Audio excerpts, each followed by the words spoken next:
Cet épisode fait partie de mon podcast Challenge Estival 2023, un challenge avec un épisode par jour pendant 31 jours où on parle de site internet, de WordPress, d'Elementor, d'entrepreneuriat, mais également d'outils, d'intelligence artificielle et même d'automatisation. Bon, j'espère que tu es prête avec les pieds dans l'eau parce que je vais lancer maintenant le générique. Bonne écoute!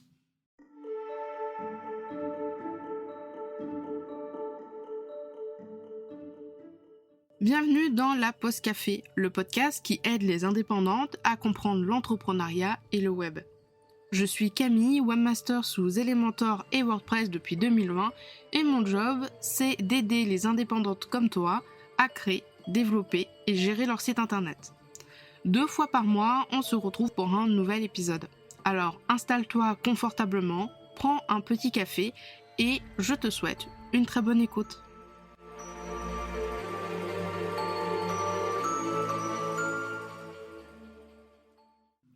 Hello et bienvenue dans ce nouvel épisode de la Pause Café. Toujours très contente de t'avoir parmi nous. Aujourd'hui, j'avais envie de te parler d'un sujet qui me tient un petit peu à cœur quand même, c'est tout simplement le fait de prendre soin de soi quand on est à son compte, quand on est entrepreneur, entrepreneuse, freelance, indépendant, etc., etc. Et crois-moi, s'il y a bien quelque chose que j'ai bien appris au cours de ces 4 ans d'entrepreneuriat, c'est que prendre soin de soi, c'est toute une notion. Il suffit pas simplement de se dire, bah voilà, je vais faire ça pour prendre soin de moi. Et des fois, ça peut être quand même assez compliqué. Et c'est ce qu'on va voir aujourd'hui dans cet épisode de podcast. Avant de te donner 3 petites astuces pour prendre soin de toi et puis les petites choses que je vais te partager que je fais moi pour prendre soin de moi, je voulais parler d'une notion qui est pour moi indispensable, c'est le fait que prendre soin de soi commence par bien se connaître.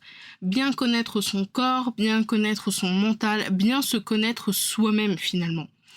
Pourquoi ? Parce que y a parfois des signes qui ne trompent pas au niveau du corps, au niveau du mental, pour te signifier, pour t'alerter que attention, là, ça devient un petit peu chaud, va peut-être falloir prendre le temps de ralentir un petit peu. Je sais qu'on a souvent tendance à être ultra focus dans ce qu'on doit faire, que ce soit projet client, que ce soit gros projet de lancement ou tout simplement gérer la gestion et gérer son entreprise. Je sais que des fois on est trop focus dans notre métier, surtout quand c'est un métier passion, quand on adore ce qu'on fait, quand vraiment on ne vit entre guillemets que pour son entreprise. Je mets des gros guillemets sur cette phrase, c'est juste une façon de voir les choses. Mais il y a quand même des signes à prendre en compte. Ça peut être par exemple, tu manques de sommeil, tu es tout le temps fatigué, tu es irritable, quoi qu'il va se passer, ça va t'énerver, tu vas commencer à râler, ça va te saouler. Même tes clientes ou tes clients qui sont adorables, ils vont te saouler pour un oui, pour un non. Tu vas avoir des difficultés à te concentrer, tu vas peut-être être malade. Par exemple, tu vas peut-être avoir des nausées ou tu vas pas forcément être bien au niveau, on va dire, de la flore intestinale. Tout à l'heure, je disais que tu pouvais être irritable, mais puis tu peux aussi avoir une grande sensibilité. Tu peux par exemple pleurer pour un rien ou être compatissant ou compatissant pour un rien. Moi, je sais que quand je vais pas très bien, si je regarde un animé ou un film ou une série sur, je sais pas, imaginons des chiens et des chats, je serais capable de fondre en larmes parce que le chien s'est blessé à la patte ou un truc du style, tu vois. Donc voilà, chaque personne, si tu veux, doit apprendre à se connaître pour véritablement voir les signes. Petite anecdote, histoire de te partager mon expérience par rapport à ça. En décembre 2023, j'ai eu une grosse période de rush, il y a eu beaucoup de changements, mes nouvelles offres, tout ça, enfin bref, il y a eu plein de choses, il y a eu énormément de choses également au niveau personnel et je suis tombée malade quelques jours avant Noël. Autant te dire que déjà en période non Noël estivale, trouver un médecin traitant, trouver un médecin qui veut bien prendre soin de toi et t'accorder une consultation, c'est déjà très compliqué. Des fois, autour de chez moi, il faut parfois 1 à 2 semaines de délai pour avoir un rendez-vous, donc autant te dire, j'ai le temps de mourir. Et en plus de ça, là, c'était vraiment Noël, donc bref, c'était mort. Donc la seule chose que j'ai réussi à faire, c'est tout simplement faire de la téléconsultation dans une des pharmacies de ma ville, où j'ai attendu 2h30 qu'on veuille bien me prendre en visio. Et heureusement pour moi, il y a un médecin qui m'a pris en visio. Pour globalement t'expliquer un petit peu les symptômes, j'avais à peu près les symptômes de la grippe, sans l'état fiévreux, sans le fait d'avoir mal partout. Voilà, j'avais le nez bouché, j'avais mal à la gorge, je sentais que j'étais vraiment très très faible. J'avais fait déjà pas mal de tests PCR et ce n'était pas le Covid. Et en fait, le gars, il me regardait bizarre parce que quand il m'a demandé, oui, vous avez de la fièvre, non. Et il m'a posé la question, qu'est-ce que je faisais? Je lui ai dit que j'étais indépendante à mon compte. Et il m'a posé plein de questions, si j'étais en période de rush, si je dormais suffisamment, si je buvais suffisamment, si j'avais j'avais mes repas 3 fois par jour, etc. Et en fait, le seul truc qu'il m'a dit, c'est que là, va falloir prendre, c'est comme ça qu'il m'a annoncé, il fait écouter, finalement, le seul truc que je peux vous conseiller, c'est vous prescrire des gouttes et un sirop pour la toux, mais le seul truc que je peux faire, c'est vous dire de prendre 1 semaine de repos, où vous ne travaillez pas pendant 1 semaine. Et là, ma tête, j'étais en période de rush, j'avais des projets clients, et c'est un peu décomposé forcément, parce que quand tu es à ton compte, si tu travailles pas, t'as pas de revenus, quoi. Et il me dit, il faut que vous vous débrouillez avec vos clientes, mais là, c'est pas possible, quoi. Faut prendre 1 semaine de repos, et pas juste travailler un petit peu, faut vraiment prendre 1 semaine de repos où vous ne travaillez pas du tout. Et c'est à ce moment-là, en fait, que j'ai pris 1 semaine, du coup, pendant la semaine de Noël. J'ai quand même travaillé, parce que je peux pas m'en empêcher, un tout petit peu, histoire de faire les maintenances des filles pour les abonnements de gestion, mais c'est tout.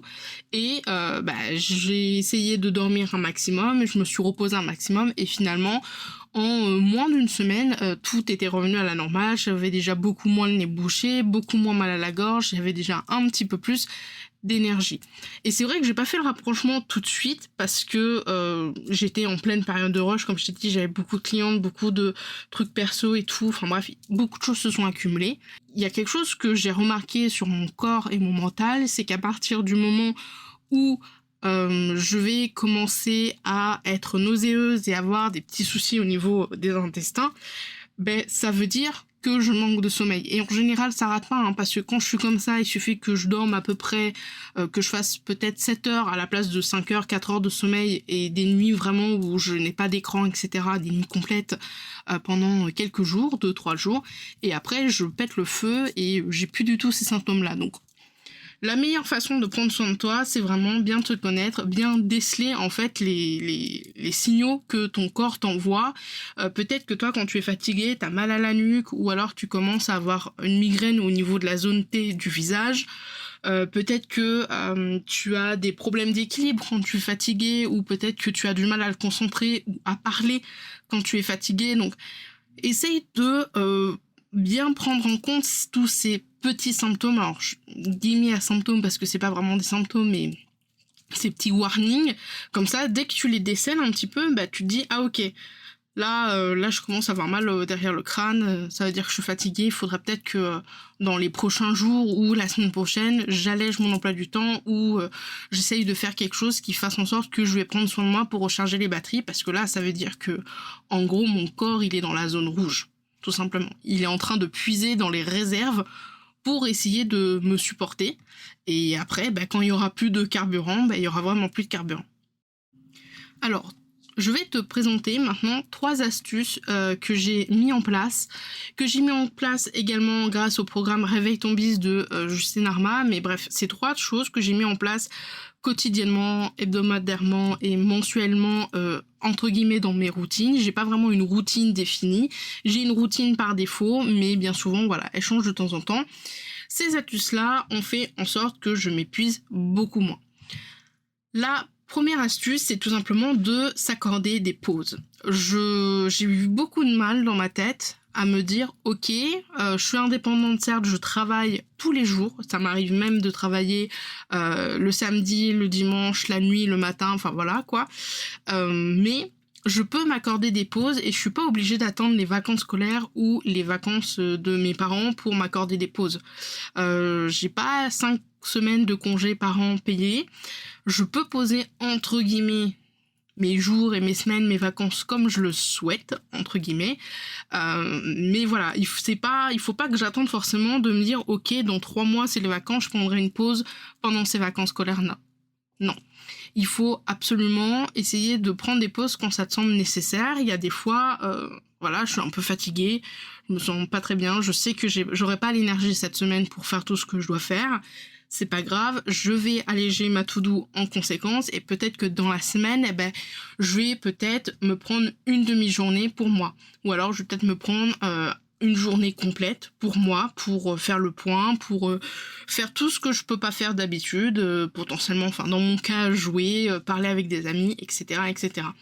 Donc, n'essaie pas de repousser les pauses et de te dire ok, je prendrai aux prochaines vacances, parce que ça, ce sont entre guillemets des excuses, et on sait très bien qu'aux prochaines vacances, potentiellement, tu ne vas pas les prendre ces pauses-là parce que tu auras oublié, parce que ça sera plus d'actualité. Donc n'hésite pas à t'accorder des journées ou des demi-journées de pause si jamais tu es fatigué. Il n'y a aucun scrupule à, par exemple, dans la journée, faire une sieste de 2 heures. Si tu te sens fatigué, tu peux largement faire une sieste de 2 heures. Être indépendant, c'est aussi gérer son emploi du temps, créer son emploi du temps, gérer son planning. Donc profite d'avoir cette liberté-là de gérer ton planning pour, par exemple, te prendre une pause de 2 heures dans la journée si tu as besoin de faire une sieste, si tu as besoin d'aller te promener, etc., etc.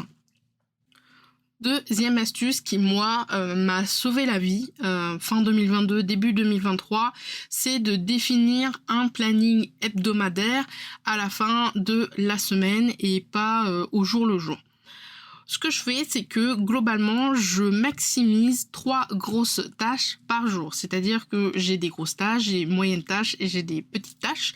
Les grosses tâches, ça peut être par exemple faire la page d'accueil d'un site, ça c'est une grosse tâche. Faire la page à propos, c'est une grosse tâche. Enregistrer un épisode de podcast, pour moi, c'est une grosse tâche. Et du coup, j'essaie de mettre 3 grosses tâches par jour pour éviter d'avoir une to-do énorme. Le fait aussi de faire ton planning à la fin de la semaine, en fait, ça te permet de voir tout ce que tu as fait durant la semaine et de voir tout ce que tu n'as pas pu ou que tu n'as pas voulu faire durant la semaine. Et du coup, à la fin de la semaine, tu as une vision vraiment globale de ce qui te reste à faire sur ta to-do.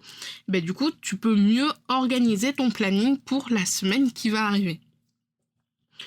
Troisième, on va dire, avantage à faire son planning hebdomadaire d'une semaine à une autre, c'est tout simplement on voit mieux comment est organisée sa semaine que si on fait au jour le jour. Alors, ça m'arrive encore maintenant de me rajouter, voilà, je me lève le matin, je dis tiens, il faut que je fasse ça, hop, je rajoute dans ma to-do. Mais en vrai de vrai, les gros blocs de temps, je les casse déjà la semaine précédente. En général, c'est le vendredi soir ou le dimanche soir si j'ai le temps. Je fais le planning de la semaine qui arrive parce que comme ça, je peux vraiment voir en fait où est-ce que je vais placer mes blocs et voir dans mon Google Agenda si ça va être une semaine chargée ou pas. Si je vois le vendredi soir, en général le vendredi soir, ou le dimanche soir, mais bon bref, si je vois, imaginons le dimanche soir, que j'ai déjà 4 visios dans la semaine qui va arriver, je vais pas forcément mettre autant de choses dans mon agenda que d'habitude. Pourquoi ? Parce que moi, à titre personnel, les visios me fatiguent énormément. Donc, j'essaye d'organiser un petit peu mon agenda en fonction de... Si je vois dans mon agenda que la semaine prochaine, j'ai 3 gros rendez-vous perso super importants, je vais peut-être décaler des choses que j'ai habituellement, comme les abonnements de gestion. Avant, les abonnements de gestion, ils étaient le lundi matin. Maintenant, je les fais le lundi après-midi ou le mardi matin, parce que tous les lundis, de, on va dire, 11h jusqu'à 15h, je suis pour un truc perso, je suis en rendez-vous perso, donc je peux pas faire autrement. Et la troisième astuce, c'est une astuce qui m'a encore une fois sauvé la vie courant 2022 et un petit peu aussi 2023 avec l'arrivée de la fibre, c'est tout simplement de te trouver une hobby ou une passion autre que ton métier. Je parle pour ceux et celles qui font un métier passion. Par exemple, moi, créer des sites internet sur Elementor, gérer des outils, faire des épisodes de podcast, écrire des newsletters, faire des articles de blog, tout ça, pour moi, c'est une passion. J'adore faire ça, j'adore me lever le matin en me disant voilà, là il faut que j'enregistre des épisodes du challenge. Alors peut-être que le 31 août j'en aurai un peu marre des épisodes de podcast, mais voilà, je veux dire, ce métier-là, le métier d'être indépendante, de pouvoir faire mes propres projets, d'avoir la liberté de faire ce que je veux quand je veux, entre guillemets, et de créer des sites avec Elementor, de gérer plein d'outils, des fois gérer des outils que je connais pas et du coup apprendre à utiliser des outils, c'est une passion pour moi. Le problème des métiers passion, c'est que on a tendance à pas trop prendre en compte que l'on travaille. Et du coup, on va beaucoup travailler. Mais comme c'est des métiers passion, en fait, on est là en mode genre, oh bah c'est pas très grave, c'est une passion, alors du coup ça m'amuse. Le problème, c'est qu'on va peut-être travailler beaucoup trop. Et là où le métier passion, c'est quelque chose de dangereux, c'est quand ce métier passion occupe 95% de ton temps et 95% de ton cerveau, voire 100% dans quelques cas. Et c'est ce qui s'est passé pour moi en 2022 et en 2023 au moment de la fibre. J'en étais à un point où je me lève, je travaille et je travaille jusqu'à ce que je vais me coucher à minuit. En fait, à part travailler dans mon entreprise, je n'ai que ça. Je n'avais que ça. C'est-à-dire que créer des articles de blog, créer des newsletters, faire de la veille sur Pinterest, démarcher des clients, gérer les outils, me former, c'est des choses que je faisais quotidiennement du lundi au dimanche et tous les jours. Il n'y a pas un truc que je faisais pas qui était en rapport avec mon entreprise. Le problème, c'est que quand tu vas commencer à fatiguer, tu vas en avoir vite marre et ça peut potentiellement te faire sentir que ton entreprise te prend trop de temps, que c'est vraiment quelque chose qui te saoule et du coup, tu peux perdre vraiment cette motivation à développer, gérer ton entreprise. L'astuce, comme je te le disais, c'est de trouver une autre passion, c'est-à-dire un autre truc qui fait que quand tu auras fini de travailler pour ton entreprise dans la journée, tu peux t'occuper de cette passion-là et poser ton cerveau boulot pour prendre un cerveau loisir. La passion, moi, que j'ai décidé de prendre, c'est tout simplement les vidéos de jeux vidéo. Donc, j'enregistre des let's play. Des let's play, c'est tout simplement des parties de jeux que je mets sur YouTube. Et je stream des fois mes parties de jeux sur Twitch également, de temps en temps. Et ça me permet de me dire, ok, à partir de 18h, je vais streamer.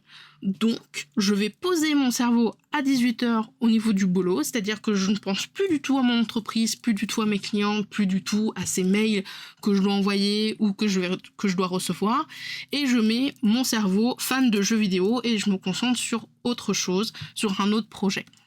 Et ça permet comme ça de bien délimiter ces deux passions-là et d'être beaucoup moins fatigué et peut-être d'avoir beaucoup moins de saturation. C'est un peu comme si tu buvais tous les jours la même chose. Genre je mange tous les jours par exemple du poisson, du matin jusqu'au soir, du lundi au dimanche je mange poisson. À force de manger trop de poisson, on en devient écœuré, en fait, on en devient malade. Donc il faut varier son alimentation pour éviter d'être malade. Puis en plus c'est mauvais pour la santé. Et comme ça, tu n'es pas trop dégoûté de manger du poisson, par exemple. C'est une caricature, c'est une image, mais voilà, t'as compris un petit peu où est-ce que je voulais en venir.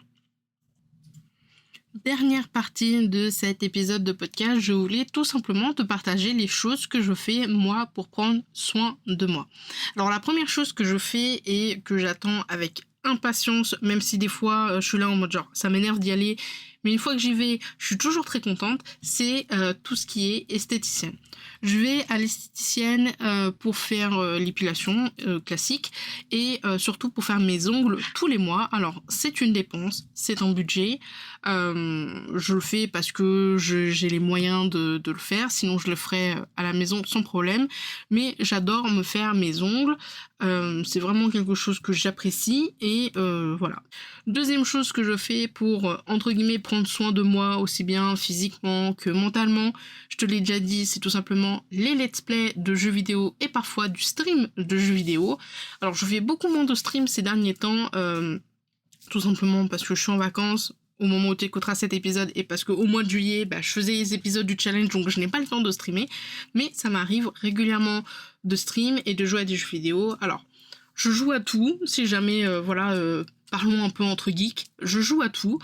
Je joue à Animal Crossing, je peux jouer à du Civilization, à du Age of Empires, je peux jouer à du Resident Evil, etc., etc. Mais tout ce qui est jeu d'horreur, donc Resident Evil, tout ce qui est un peu gore, The Last of Us, God of War, tout ça, c'est vraiment des jeux chouchous. Et on va dire que ma licence de jeu préférée, mes 3 licences de jeux préférées, c'est The Last of Us, God of War et tous les Dark Pictures. J'adore beaucoup les Dark Pictures. Voilà, j'aime beaucoup les jeux un peu sombres, un peu sanglants, etc., etc. Troisième chose que je fais pour prendre soin de moi, et là c'est plus mental du coup, c'est tout simplement la lecture. Alors je suis pas trop fan des lectures business. J'ai 3 bouquins business que j'ai. Là sur mon bureau, je peux te le dire. J'ai Votre Empire dans un sac à dos de Stan Leloup et Construire un second cerveau de Tiago Forte. Je ne les ai jamais terminés. J'ai beaucoup du mal à lire les livres business parce que c'est pas spécialement mon truc. Pourtant, je suis sûre qu'il y a des livres business qui se lisent très très bien, mais j'ai pas encore trouvé ma perle rare. Par contre, je suis extrêmement fan de tout ce qui est policier, de tout ce qui est fantasy, fantastique, romance, voilà, ange, démon, loup-garou, vampire, les romans ados un petit peu en général, de romance aussi également, j'aime beaucoup.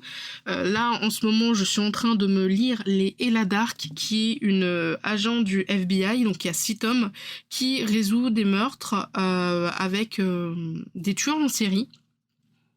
4e truc que je fais pour prendre soin de moi, c'est tout simplement des séries et des films. Je pense que je ne suis pas la seule à consommer des séries et des films sur Netflix. J'ai l'abonnement du RA+, pour Canal, donc ce qui me permet d'avoir Amazon Prime, ce qui me permet d'avoir Canal, Disney et Netflix d'un côté, et je paye Amazon Prime de l'autre côté. J'adore me faire des séries. En termes de séries, pareil, je suis très série fantastique, un petit peu meurtre, thriller, policier, tueur en série, mafia, FBI, etc. Et en termes de films, c'est pareil, voilà, j'aime bien les films de zombies, j'aime bien les films fantastiques, j'aime bien les films de romance, j'aime beaucoup les dessins animés, je me refais régulièrement les Disney et les Ghibli par exemple. Donc voilà, pour ce qui est de la partie tout simplement mindset. 5e chose que je fais pour prendre soin de moi, et cette fois c'est plus au niveau physique, je m'autorise de temps en temps à manger. C'est surtout manger des choses, par exemple d'aller au resto. Alors tu me diras, aller au resto ça fait aussi du bien au moral, mais voilà, j'adore manger. C'est très difficile pour moi de choisir un type de nourriture quand on me propose de manger, parce que j'adore manger. Je peux aussi bien manger crêpes, pizza que burger ou que poisson. Et pour moi, aller au resto, c'est un peu mon petit plaisir. Ça me remonte le moral, ça me rebooste. En général, je suis très très bien après un petit resto, une petite bière, un petit resto, un petit ciné en supplément, en option. Et franchement, tu as refait entièrement ma journée, ma semaine, mon mois. Là, je suis entièrement renouvelée. Alors peut-être que pour toi, tu auras des choses comme te faire masser, aller faire du shopping, parler avec des amis, boire des coups, etc. Chacun est libre bien sûr d'avoir des choses qu'il met en place pour prendre soin de soi, aussi bien physique que mental. Moi, c'est principalement ces 5 choses-là, donc les ongles esthéticiennes, les jeux vidéo, la lecture, les films, séries et les restos. C'est vraiment mes centres d'intérêt finalement. Mais peut-être que pour toi, ils seront différents.